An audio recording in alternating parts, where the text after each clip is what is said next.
دوستو آج کی اس ویڈیو میں ہم آپ کو مریم نواز کی مکمل زندگی کے بارے میں بتانے جا رہے ہیں اور اس کے ساتھ ساتھ ہم آپ کو یہ بھی بتائیں گے کہ مریم نواز کتنی دولت کی مالک ہیں، تو ویڈیو آخر تک ضرور دیکھیے۔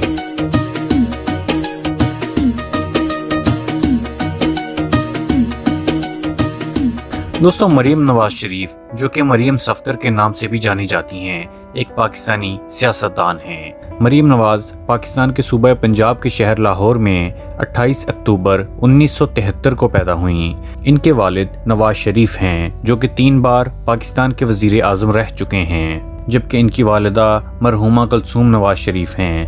مریم نواز کے 2 بھائی حسین اور حسن نواز اور ایک بہن عاصمہ ہیں۔ ان کے دادا میاں محمد شریف ایک صنعت کار اور اتفاق گروپ کے بانی تھے، جبکہ پرنانا گاما پہلوان جن کا پیدائشی نام غلام محمد تھا ایک پہلوان تھے۔ مریم نواز کا ننیال اور ددیال دونوں امرتسر سے تھے، جو تقسیم ہند کے بعد ہجرت کر کے پاکستان آ گئے۔ شہباز شریف سابقہ وزیر اعلیٰ پنجاب ان کے چچا ہیں۔ مریم نواز ایک امیر خاندان میں پیدا ہوئیں جو کہ شریف خاندان کے نام سے بھی مشہور ہے۔ دوستو مریم نواز نے انگلش لٹریچر میں پنجاب یونیورسٹی سے ڈگری حاصل کی۔ تو مریم نواز نے ابتدائی تعلیم کانوینٹ آف جیزس اینڈ میری لاہور سے حاصل کی۔ 1992 میں انہوں نے 19 سال کی عمر میں صفدر آوان سے شادی کی اور اپنے شوہر کی کنیت مریم صفدر کی حیثیت سے سنبھالی۔ دوستو مزید ویڈیو کی جانب بڑھنے سے پہلے اگر ابھی تک آپ نے ہمارے چینل کو سبسکرائب نہیں کیا ہے تو سبسکرائب ضرور کر لیجئے اور گھنٹی کے بٹن کو بھی ضرور دبائیے۔ دوستو صفدر آوان اس وقت پاکستان آرمی میں کپتان کی حیثیت سے خدمات انجام دے رہے تھے اور بعد میں وزیر اعظم پاکستان نواز شریف کے دور میں ان کے سیکیورٹی آفیسر بھی رہے۔ مریم صفدر کے 3 بچے ہیں، ایک بیٹا جنید اور 2 بیٹیاں مہنور اور مہر النساء ہیں۔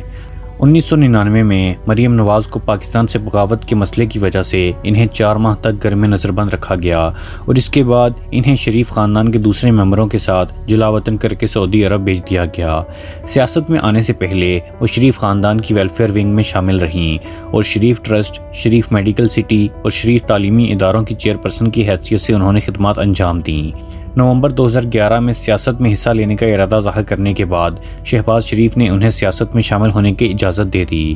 اپنے سیاسی آغاز کے دوران انہوں نے تعلیم اور خواتین کے حقوق پر تقریریں کرنے کے لیے تعلیمی اداروں کا دورہ کرنا شروع کیا۔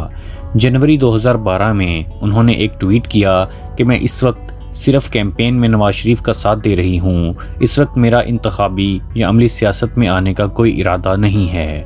انہیں 2013 کے پاکستانی عام انتخابات کے دوران نواز شریف کی الیکشن کیمپین کا انچارج بنایا گیا تھا، جہاں انہوں نے مبینہ طور پر نمایاں کردار ادا کیا۔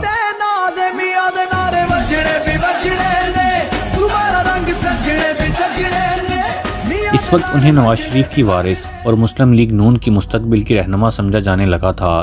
اگر اب کے حالات دیکھیں تو آپ کہہ سکتے ہیں کہ اس وقت یہ صحیح سمجھا جا رہا تھا۔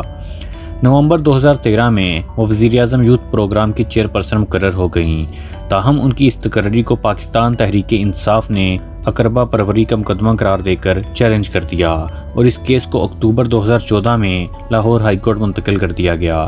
12 نومبر 2014 کو لاہور ہائی کورٹ نے وفاقی حکومت کو مریم نواز کو عہدے سے ہٹانے کا حکم دیا۔ اگلے ہی دن مریم نواز نے چیئرپرسن شپ کے عہدے سے استعفیٰ دے دیا۔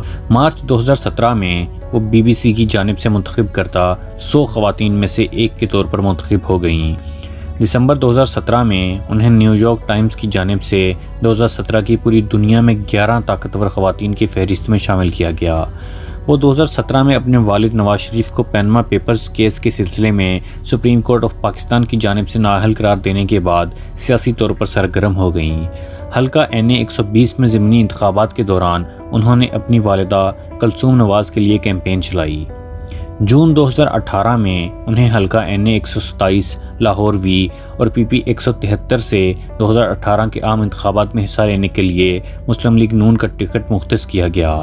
جولائی میں قومی احتساب بیورو کے ذریعے دائر کردہ ایون فیلڈ ریفرنس میں بدعنوانی کے الزامات پر انہیں 7 سال قید کی سزا سنائی گئی۔ اس کے نتیجے میں وہ 10 سال تک الیکشن لڑنے سے نااہل ہو گئیں، جس کے بعد مسلم لیگ نون نے علی پرویز اور ملک عرفان شفیع کھوکھر کو بترتیب حلقہ NA 127 اور PP 173 میں 2018 کے انتخابات لڑنے کے لیے نامزد کیا۔